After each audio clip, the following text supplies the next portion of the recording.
नमस्कार, आप देख रहे हैं न्यूज वन इंडिया। मैं हूं आपके साथ कीर्ति बिंदल और बुलेटिन का आगाज एक बड़ी खबर के साथ कर रहे हैं। लखनऊ से सीएम योगी आदित्यनाथ का आज एक महत्वपूर्ण कार्यक्रम है। मुख्यमंत्री फेलोशिप प्रोग्राम में शोधार्थियों से संवाद का कार्यक्रम है। 100 आकांक्षात्मक विकास खंडों के शोधार्थियों से संवाद होगा। शाम 4 बजे ये कार्यक्रम रहेगा। 5 KD सीएम आवास पर होगा ये कार्यक्रम। तो बड़ी खबर हम आपको बता रहे हैं, 100 आकांक्षात्मक विकास खंडों के शोधार्थियों के साथ संवाद होगा शाम 4 बजे। बहुत महत्वपूर्ण ये बैठक बताई जा रही है, कार्यक्रम बताया जा रहा है, क्योंकि तमाम जो विद्यार्थी हैं जो अलग अलग बड़े बड़े इंस्टीट्यूट से शिक्षा ग्रहण कर रहे हैं और जो शोध भी कर रहे हैं, उनको भी आगे बढ़ाने के लिए, उनकी प्रोत्साहन के लिए ये कार्यक्रम बहुत महत्वपूर्ण माना जा रहा है। शाम 4 बजे 5 KD सीएम आवास पर कार्यक्रम होगा। और इसके अलावा लखनऊ से बड़ी खबर, सीएम योगी आदित्यनाथ का आज कार्यक्रम है और शोधार्थियों से संवाद कार्यक्रम। मुख्यमंत्री फेलोशिप प्रोग्राम में शोधार्थियों से संवाद का कार्यक्रम।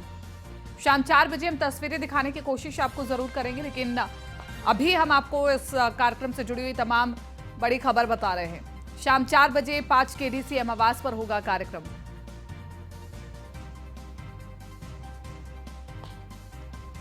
सीएम योगी आदित्यनाथ का आज महत्वपूर्ण कार्यक्रम, मुख्यमंत्री फेलोशिप प्रोग्राम में शोधार्थियों से संवाद का कार्यक्रम होगा। 100 आकांक्षात्मक विकास खंडों के शोधार्थियों से संवाद होगा। शोधार्थी क्या शोध कर रहे हैं और क्या महत्वपूर्ण निकाल रहे हैं अपनी शोध से, वो जानने की कोशिश की जाएगी। इसके अलावा क्या महत्वपूर्ण हो रहा है, क्या नया सीखा जा रहा है और देश के विकास में, प्रदेश के विकास में क्या महत्वपूर्ण हो रहा है, ये बहुत महत्वपूर्ण है जानना। शाम 4 बजे कार्यक्रम है। 5 KD सीएम आवास पर कार्यक्रम होगा। तो मुख्यमंत्री योगी आदित्यनाथ का पूरा दिन कई कार्यक्रमों में व्यस्त है मुख्यमंत्री आज। उसमें से एक महत्वपूर्ण कार्यक्रम की हम आपको जानकारी दे रहे हैं। मुख्यमंत्री फेलोशिप प्रोग्राम में शोधार्थियों से संवाद का कार्यक्रम।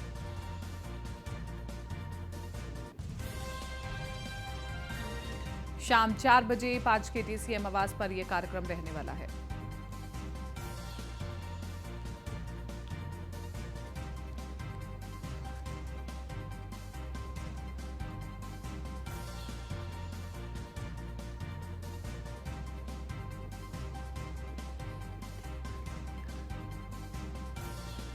सो आकांक्षात्मक विकास खंडों के शोधार्थियों से संवाद होगा। आज शाम 4 बजे 5 KD सीएम आवास पर कार्यक्रम होगा।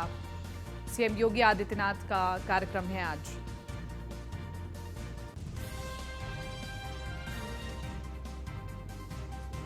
और मुख्यमंत्री फेलोशिप प्रोग्राम में शोधार्थियों से संवाद होगा।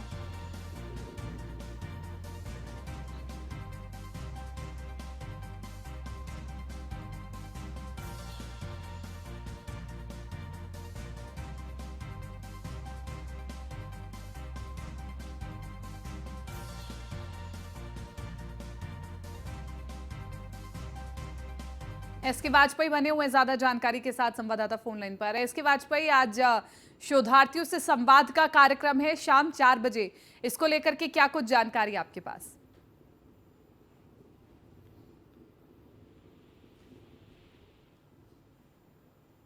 संस्थात्मक जो विकास के खंड हैं उसमें शोधार्थी जो शोध कर रहे हैं, जिनको फेलोशिप मिली हुई है, मतलब सरकार की तरफ से उनको जो आर्थिक मदद शोध के लिए दी जा रही है, ऐसे 100 से ज्यादा जो शोधार्थी हैं उनके साथ संवाद करेंगे। और कहीं ना कहीं उत्तर प्रदेश सरकार किस तरीके से जो आकांक्षात्मक जिले बनाए हैं, जहां पर उत्तर प्रदेश सरकार एक टारगेट क्षेत्र में विकास करने को लेकर की, उसमें शिक्षा की और साथ ही साथ वहां के लोगों को जो स्किल्ड डेवलपमेंट, साथ ही साथ वहां की मूलभूत सुविधाओं से जुड़ी हुई चीजों को लेकर विकास करना चाहती है। कहीं ना कहीं उन सारी चीजों पर मुख्यमंत्री योगी आदित्यनाथ आज इन शोधार्थियों के साथ संवाद करेंगे। हालांकि यह संवाद शाम 4 बजे होगा, जो कि मुख्यमंत्री योगी आदित्यनाथ ऑनलाइन करने वाले हैं। और इसमें मुख्यमंत्री योगी आदित्यनाथ उन शोधार्थियों से सीधे तौर पर संवाद में यह जानेंगे कि किस तरीके से जो अब तक उन्होंने शोध किया है उसमें क्या चीजें निकलकर सामने आई हैं, उत्तर प्रदेश सरकार की तरफ से विभिन्न योजनाओं का जो फीडबैक है वो क्या है, उत्तर प्रदेश सरकार और किन किन चीजों पर बेहतर ढंग से काम कर सकती है और सीधे तौर पर उनके शोध में क्या महत्वपूर्ण रहा है, इन बहुत सारे विषयों को लेकर मुख्यमंत्री योगी आदित्यनाथ का यह संवाद होगा। हालांकि यह संवाद ऑनलाइन शाम 4 बजे मुख्यमंत्री आवास 5 कालीदास से मुख्यमंत्री जुड़ेंगे और उसके बाद जो भी ये शोधार्थी हैं वो अलग अलग जिलों से जोड़े जाएंगे और जो कि मुख्यमंत्री को अपने अनुभव बताएंगे, अपने शोध में आई हुई चीजों बताएंगे, क्योंकि उत्तर प्रदेश सरकार इन शोधार्थियों को फेलोशिप भी दे रही है ताकि इन क्षेत्रों में बेहतर ढंग से विकास और साथ ही साथ उससे जुड़ी हुई विभिन्न चीजों को लेकर जानकारी ली जा सके। तो निश्चित तौर पर एक महत्वपूर्ण संवाद मुख्यमंत्री योगी आदित्यनाथ आज शाम 4 बजे करने वाले हैं। जी एसके वाजपेयी, आपसे हम ये भी समझना चाहेंगे क्योंकि ये जो तमाम शोधार्थी हैं ये तो देखेंगे कि सरकारी योजनाएं किस प्रकार से कार्य कर रही हैं, उनके ऊपर क्या प्रतिक्रियाएं इस प्रकार की शोध, लेकिन इसके अलावा और कौन सी शोध ये शोधार्थी करते हैं जिससे कि प्रदेश को फायदा हो? बिल्कुल, ये आकांक्षात्मक जिले उत्तर प्रदेश सरकार की तरफ से निर्धारित किए गए हैं। खास तौर पर इसमें वो जिले रखे गए हैं जिनमें उत्तर प्रदेश सरकार कोशिश कर रही है कि जो सेवाएं वहां अभी तक नहीं पहुंची हैं या दूसरे जिलों में वो सेवाएं हैं उन जिलों में नहीं है, क्या वहां की जरूरतें हैं, वहां के लोगों को स्किल्ड कैसे किया जाए, वहां पर विकास कैसे आगे बढ़ाया जाए, किन किन क्षेत्रों में काम करने की जरूरत है, इन बहुत सारी चीजों को लेकर कहीं ना कहीं ये जिले उत्तर प्रदेश सरकार की तरफ से खास टारगेट पर आकांक्षात्मक जिलों के तौर पर किए गए हैं, जिसमें ये शोधार्थी शोध करते हैं और अलग अलग चीजों को देखते हैं, लोगों के बीच जाते हैं, उनसे बात करते हैं। चूंकि उत्तर प्रदेश सरकार इनको फेलोशिप भी देती है तो कहीं ना कहीं उनके बारे में जानने की कोशिश होगी कि उनके पास शोध में क्या चीजें निकलकर सामने आई हैं, क्या अमेंडमेंट्स हैं वो जो किए जा सकते हैं और इन जिलों के विकास में क्या महत्वपूर्ण कदम उठाए जा सकते हैं। जी ठीक है एसके वाजपेयी, आप बने रहिए, हम आपसे आगे भी जानकारी लेंगे। और इसी के साथ साथ हम रुक कर लेते हैं अगली बड़ी खबर का। लखनऊ से अगली बड़ी खबर, राजधानी समेत 7 शहर बनेंगे smart freight city. Warehousing और लॉजिस्टिक नीति के तहत सरकार 7 स्मार्ट फ्रेट सिटी करेगी विकसित। और इसी के साथ साथ लखनऊ, कानपुर, आगरा, वाराणसी, प्रयागराज, गाजियाबाद, मेरठ शामिल होंगे और इन शहरों में लॉजिस्टिक योजना की तैयारी चल रही है। बड़ी खबर हम आपको बता रहे हैं, राजधानी समेत 7 शहर बनेंगे smart freight city. Warehousing और लॉजिस्टिक नीति के तहत सरकार 7 स्मार्ट फ्रेट सिटी करेगी विकसित। लखनऊ, कानपुर, आगरा, वाराणसी, प्रयागराज, गाजियाबाद, मेरठ इसमें शामिल है। इन शहरों में लॉजिस्टिक योजना की तैयारी चल रही है। इसी के साथ साथ आपको बताएं कि राजधानी समेत 7 शहर बनेंगे स्मार्ट फ्रेट सिटी और लॉजिस्टिक नीति के तहत सरकार 7 स्मार्ट फ्रेट सिटी विकसित करेगी। वेयर हाउसिंग और लॉजिस्टिक नीति के तहत सरकार 7 स्मार्ट फ्रेट सिटी करेगी विकसित।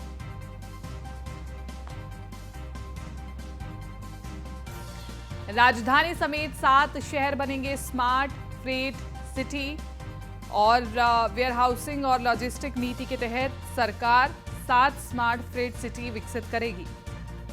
लखनऊ, कानपुर, आगरा, वाराणसी, प्रयागराज, गाजियाबाद, मेरठ इसमें शामिल है। इन शहरों में लॉजिस्टिक योजना की तैयारी है।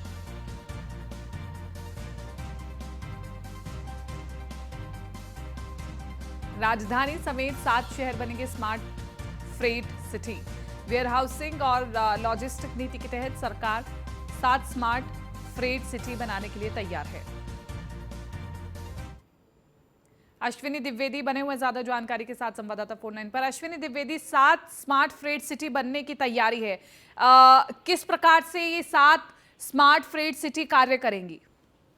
बता दें आपको, उत्तर प्रदेश के अंदर जो उत्तर प्रदेश सरकार ने वेयर हाउसिंग व लॉजिस्टिक जो नीति होती है 2022 उसकी अधिसूचना जारी कर दी है, जिसके बाद उत्तर प्रदेश के 7 शहर हैं जिनको स्मार्ट सिटी जो फ्रेट शहर बनाया जाएगा। निश्चित तौर पे इसको लेकर के काम भी शुरू हो गया, जिसमें जो शहर होंगे इनकी सुविधाएं बढ़ाई जाएंगी, आधुनिक तकनीक व डिजिटल ट्रांसफॉर्मेशन होता है उसका उपयोग किया जाएगा। दक्षता के बढ़ोतरी के लिए नई सुविधाओं को युक्त और बड़े आकार के ट्रकों, उच्च भार क्षमता वाले रेल वैगनों के उपयोग को प्रोत्साहित किया जाएगा। निश्चित तौर पर अक्सर देखा जाता है कि शहरों में जो माल वाहन होते हैं उनको समस्या होती है ले जाने में, इसको लेकर के नई नीति बनाई जा रही है जो आने वाले समय में कहीं ना कहीं फायदेमंद होने वाली है। इसको लेकर के अभी जो 7 शहर चयनित किए गए उसमें आगरा, कानपुर, वाराणसी, प्रयागराज, लखनऊ, गाजियाबाद और मेरठ है। आने वाले समय में जो उत्तर प्रदेश के तमाम अन्य बड़े शहर हैं उनको भी इसमें शामिल किया जाएगा। हालांकि प्रथम चरण है, प्रथम चरण में 7 शहरों को लेकर काम किया जा रहा है और धीरे धीरे इसकी उपयुक्तता अगर सही साबित होती है तो आने वाले समय में और भी शहरों को इसमें शामिल किया जाएगा। जी ठीक है, शुक्रिया तमाम इस जानकारी के लिए अश्विनी। लखनऊ में प्रदेश के किसानों को योगी सरकार देगी तोहफा। लखनऊ में खोला जाएगा अत्याधुनिक एग्री मॉल और अयोध्या में टिश्यू कल्चर प्रयोगशाला बनाई जाएगी। सीएम योगी ने प्रस्ताव तैयार करने के निर्देश दे दिए हैं। तो बड़ी खबर हम आपको बता रहे हैं, लखनऊ से प्रदेश के किसानों को योगी सरकार देगी तोहफा। लखनऊ में खोला जाएगा अत्याधुनिक एग्री मॉल और इस मॉल में क्या खास होगा ये हम जानने की कोशिश करेंगे।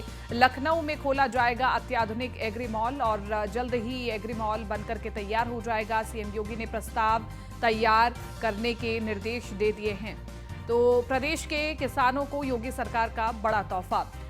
एस के वाजपेयी हमारे साथ बने हुए हैं ज्यादा जानकारी के साथ। एस के वाजपेयी, किसानों के लिए एग्री मॉल बनाने की तैयारी हो रही है। आपसे जानना चाहेंगे कि इस एग्री मॉल की क्या खासियत है, क्या क्या इसमें रहने वाला है, किसानों के लिए कैसे लाभदायक सिद्ध होगा?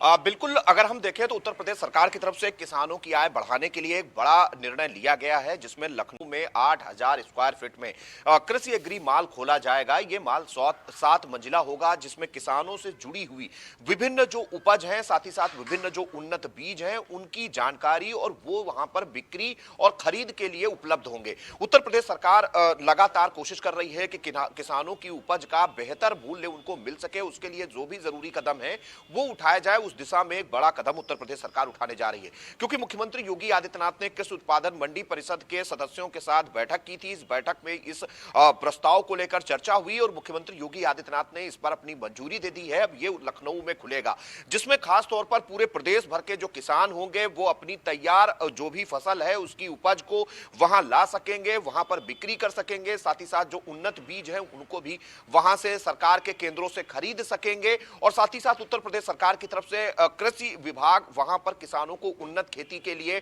जो विभिन्न नई तकनीक है उनकी जानकारी भी देगा। तो सीधे तौर पर अगर हम कहें कि जिस तरीके से मंडी पूरे प्रदेश भर के अलग अलग जिलों में मंडियां काम करती हैं, वो किसानों के लिए कहीं ना कहीं लगातार फायदेमंद रही हैं। किसान अपनी उपज वहां बेचते रहे हैं, तो उसको ग्लोबल स्तर पर कैसे पहुंचाया जाए, कैसे किसानों की बेहतर उपज का, उसकी उपज में जिस तरीके की क्वालिटी है उस हिसाब से उनको पैसा मिले, उसके लिए उत्तर प्रदेश सरकार यह एग्री मॉल बनाने जा रही है। हालांकि लखनऊ में 8,000 वर्ग मीटर में यह मॉल बनना है, जो कि 7 मंजिला होगा, जिसमें किसानों से जुड़ी हुई अलग अलग उपजों को अलग अलग फ्लोर्स पर रखा जाएगा, जहां पर बाहर से आने वाले जो आयातक हैं वो भी वहां रहेंगे, देश के विभिन्न राज्यों से आयातक भी रहेंगे। उत्तर प्रदेश सरकार एक तरीके से उनको एक प्लेटफॉर्म उपलब्ध कराएगी ताकि वो अपनी उपज को कृषि एग्री मॉल के जरिए दूसरे लोगों तक पहुंचा सके, अपनी जो फसल है उसके बारे में जानकारी दे सकें और किस तरीके से उनकी फसल बेहतर ढंग से अच्छे मूल्य में बिके और साथ ही साथ जो उन्नत बीज हैं वो किसानों को मिले ताकि उपज भी बढ़ाई जा सके। तो इन बहुत सारी चीजों से जुड़ी हुई जो व्यवस्थाएं हैं वो इस एग्री मॉल में होंगी, जिसको लेकर मुख्यमंत्री योगी आदित्यनाथ ने अफसरों को निर्देशित कर दिया है। जल्द ही इसके लिए भूमि का आवंटन होगा और उसके बाद उत्तर प्रदेश सरकार की तरफ से इसको निर्माण का काम शुरू कराया जाएगा। जी ठीक है, इसके वाजपेयी, शुक्रिया तमाम इस जानकारी के लिए और बातचीत के लिए शुक्रिया। और इसी के साथ साथ आगे बढ़ रहे हैं, बात करें अगली बड़ी खबर की। और आज रोहेलखंड विश्वविद्यालय का 10वां दीक्षांत समारोह है, जिसमें राज्यपाल आनंदीबेन पटेल शामिल होंगी। और बरेली से बड़ी खबर, रोहेलखंड विश्वविद्यालय का 20वां दीक्षांत समारोह, राज्यपाल आनंदीबेन पटेल होंगी कार्यक्रम में मुख्य अतिथि। अटल सभागार में कार्यक्रम का आयोजन होगा। बरेली से बड़ी खबर, रोहेलखंड विश्वविद्यालय का 20वां दीक्षांत समारोह है, राज्यपाल आनंदीबेन पटेल होगी कार्यक्रम की मुख्य अतिथि। और 20वां दीक्षांत समारोह मनाया जा रहा है, तो मुख्य अतिथि के तौर पर राज्यपाल आनंदीबेन पटेल को आमंत्रित किया गया है। अटल सभागार में कार्यक्रम का आयोजन रखा गया है। बड़ी खबर आपको बता रहे हैं, राज्यपाल आनंदीबेन पटेल होगी कार्यक्रम की मुख्य अतिथि।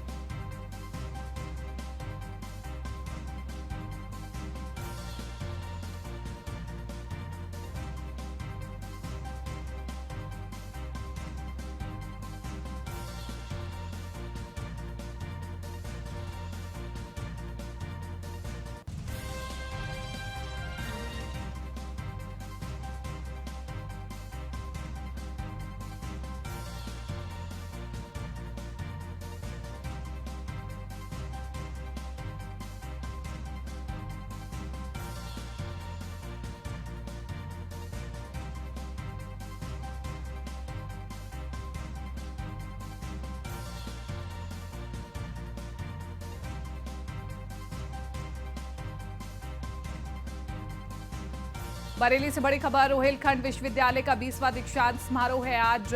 राज्यपाल आनंदीबेन पटेल कार्यक्रम में शामिल होंगी। अभिषेक कुमार बने हुए हैं ज्यादा जानकारी के साथ संवाददाता। अभिषेक, क्या कुछ तैयारियां चल रही है, कितने बजे कार्यक्रम शुरू हो जाएगा? जी आपको बता दें, उत्तर प्रदेश की राज्यपाल आनंदीबेन पटेल का आज बरेली दौरा है। वहीं रोहिलखंड यूनिवर्सिटी में दीक्षांत समारोह में उनका आवागमन होगा। साथ ही आपको बताते चले, लखनऊ से चलकर बाया रोड 11 बजे वह बरेली दीक्षांत समारोह में शामिल होने पहुंचेंगी। उसके बाद 2.5 घंटा वहां पर दीक्षांत समारोह में शामिल रहेंगी। उसके बाद बरेली कॉलेज में भी एक दीक्षांत समारोह होना है, उस दीक्षांत समारोह में वह शिरकत करेंगी। उसके बाद शाम 5 बजे उनकी वापसी होगी। ठीक है अभिषेक, शुक्रिया तमाम इस जानकारी के लिए। लखनऊ से अगली बड़ी खबर का रुख कर लेते हैं। डिप्टी सीएम केशव प्रसाद मौर्य का आज वाराणसी और प्रयागराज का दौरा है और बहुत महत्वपूर्ण ये दौरा माना जा रहा है क्योंकि डिप्टी सीएम कई कार्यक्रमों में शामिल होंगे। दोनों जिलों में कई कार्यक्रम हैं, इनमें शामिल होंगे और डिप्टी सीएम का ये दौरा नगर निकाय चुनावों को देखते हुए खास माना जा रहा है। तो एक के बाद एक तमाम मंत्री कई जिलों के दौरे कर रहे हैं। डिप्टी सीएम केशव प्रसाद मौर्य प्रयागराज और वाराणसी जाएंगे और कई कार्यक्रमों में शामिल होंगे। प्रयागराज और वाराणसी का दौरा है डिप्टी सीएम केशव प्रसाद मौर्य का। दोनों जिलों में कई कार्यक्रमों में शामिल होंगे डिप्टी सीएम केशव प्रसाद मौर्य।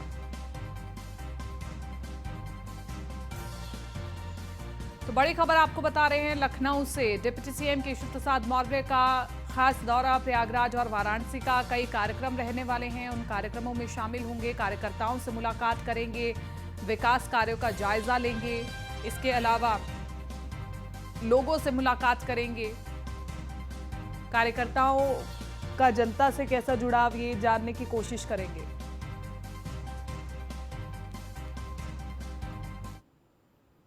नोएडा में न्यूज वन इंडिया की खबर का बड़ा असर हुआ है। घरेलू नौकरानी को बंधक बनाकर मारपीट करने का यह पूरा मामला बताया जा रहा है।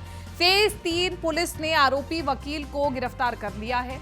घरेलू नौकरानी को बंधक बनाकर प्रताड़ित किया जा रहा था, मारपीट की जा रही थी और उसकी तस्वीरें भी सोशल मीडिया पर खूब वायरल हुई थी और लगातार सवाल उठ रहा था कि कैसे किसी को जोर जबरदस्ती के साथ कार्य करवाया जा सकता है। तो घरेलू नौकरानी को बंधक बनाकर के प्रताड़ित किया जा रहा था, मारपीट की जा रही थी। हमने इस खबर को प्रमुखता से दिखाया और इस खबर का बड़ा असर भी हुआ है और घरेलू नौकरानी को बंधक बनाकर मारपीट करने का ये पूरा मामला बताया जा रहा है।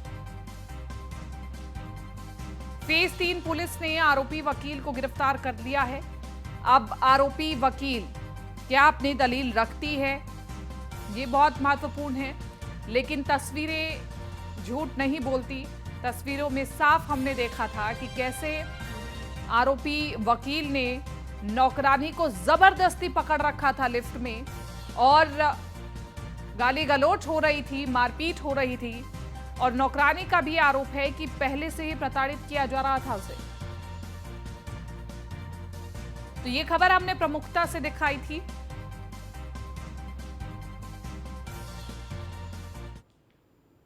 Nishant Sharma bureau chief phone line पर हमारे साथ बने हुए हैं। निशांत, हमने इस खबर को प्रमुखता से दिखाया, खबर का असर भी हुआ। अब महत्वपूर्ण ये है कि वकील अपनी दलील क्या रखती है। देखिए, मालिकिन जो है वो गिरफ्तार हो गई है, आरोपी जो मालिकिन है। हालांकि वो एक प्रोफेशनल वकील है और उस पर अब पुलिस ने उसको गिरफ्तार कर लिया, अरेस्ट कर लिया है और गिरफ्तार करने के बाद अब कार्रवाई की जा रही है। हालांकि एक घरेलू सहायिका जो नौकरानी थी उसको बुरी तरीके से पीटना और बंधक बनाने के मामले में इसको अरेस्ट किया गया और साफ तौर पर जिसमें सीसीटीवी भी सामने आई और न्यूज वन इंडिया ने प्रमुखता से खबर दिखाई, जिसके बाद खबर का असर देखने को मिला। फेज 3 पुलिस ने उसको गिरफ्तार कर लिया। गिरफ्तार करने के बाद आज न्यायालय में खुद जो वकील है, जो आरोपी महिला है, उसको पेश किया जाएगा। ठीक है निशांत, शुक्रिया तमाम इस जानकारी के लिए।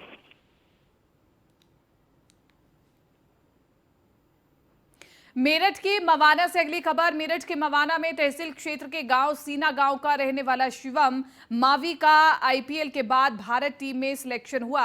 परिवार में खुशी का माहौल बना हुआ है। वर्ष 2017 में आईपीएल के बाद कोलकाता नाइट राइडर्स टीम में 4 साल प्रदर्शन के बाद बड़ी कामयाबी हासिल हुई है। टीम इंडिया में सिलेक्शन हो गया है शिवम मावी का, और शिवम मावी विकेट लेने में माहिर बताए जाते हैं, और इसी के साथ साथ अपने शानदार प्रदर्शन की वजह से टीम इंडिया में भी उन्हें मौका मिला है।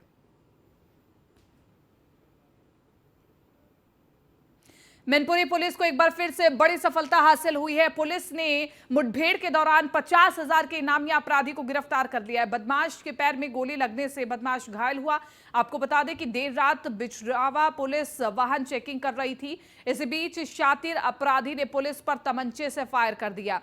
बचाव करते हुए पुलिस ने भी जवाबी फायरिंग की, जिससे पैर में गोली लगने से निजाम घायल हो गया है। फिलहाल मौके पर एसपी सहित भारी पुलिस बल पहुंचा। पुलिस ने बदमाशों के पास से एक तमंचा, कारतूस और एक मोटरसाइकिल बरामद की है।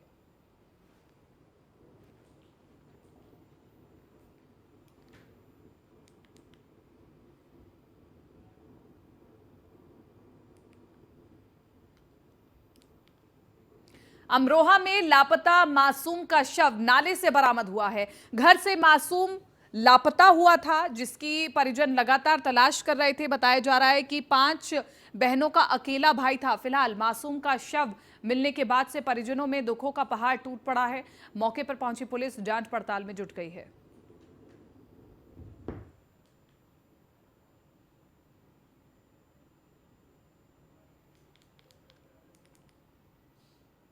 अलीगढ़ में अतरौली में ट्रक ने बाइक सवार 2 लोगों को जोरदार टक्कर मारी।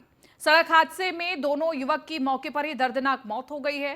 ट्रक चालक मौके से फरार हुआ है। फिलहाल सूचना मिलने पर पुलिस पहुंची और दोनों शवों को कब्जे में लेकर पोस्टमार्टम के लिए भेज दिया है। अतरौली थाना इलाके के औरैनी दलपतपुर की घटना बताई जा रही है। अलीगढ़ से पूरी खबर हम आपको बता रहे हैं, जहां पर ट्रक ने बाइक सवार को टक्कर मार दी। आगरा के सदर थाना क्षेत्र के कैंटोनमेंट इलाके में नर्सरी में पेड़ पौधे बेचकर अपने परिवार का भरण पोषण करने वाला शख्स माता प्रसाद कुशवाहा अब कैंटोनमेंट विभाग के अधिकारियों की दबंगई का शिकार हो गया है।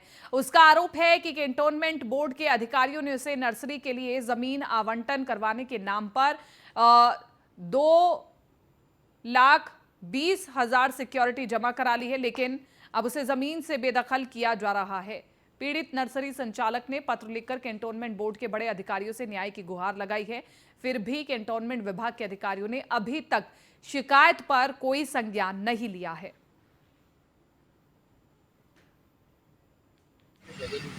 बोर्ड से 25 बाई 60 जगह थी, उनमें लिखित में जगह, तो उस दौरान मैंने नर्सरी लगाई थी और उनसे 2,20,000 रुपये सिक्योरिटी के रूप में लिए थे। 2 लाख रुपये किसने लिए थे?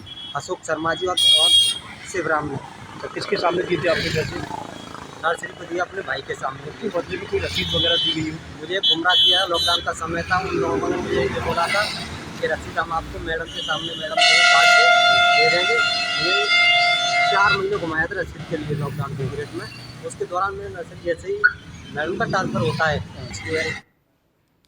रामपुर पुलिस अधीक्षक अशोक कुमार शुक्ला के निर्देशन में अभियान चलाया गया और इसी के तहत एक ऐसे हनी ट्रैप गैंग का पर्दाफाश किया गया जिसके द्वारा कई लोगों को अपना शिकार बनाया गया। आपको बता दें, सिविल लाइंस थाना क्षेत्र में स्थित सेंट पॉल स्कूल के निकट एक कॉलोनी में देह व्यापार का अवैध धंधा चल रहा था, जिसकी सूचना पाकर पुलिस टीम मौके पर पहुंच गई और 2 युवतियों सहित कुल 5 अभियुक्तों को गिरफ्तार कर लिया गया है, जबकि उनके कई साथी भागने में कामयाब हो गए हैं। पुलिस ने आरोपियों के पास से 11,000 रुपए से अधिक की नकदी के अलावा 3 मोबाइल फोन भी बरामद कर लिए हैं। हमारे यहाँ गैंग चल रहा था लड़कियों का, जो आपको बुलाता है, सेक्स का आमंत्रण देता है, आपको बुलाता है, फिर वो मतलब अनैतिक सेक्स का पैसा लेता है आपसे। उसके बाद फिर उसके गुंडे होते हैं 2-4-6, वो चले जाते हैं डंडा लेके, आपका वीडियो बना के आपकी पिटाई भी करते हैं, फिर आपसे ब्लैकमेल करते हैं, ये खाता नंबर पैसा ट्रांसफ़र करो, ये करो वो करो। ये चल रहा था।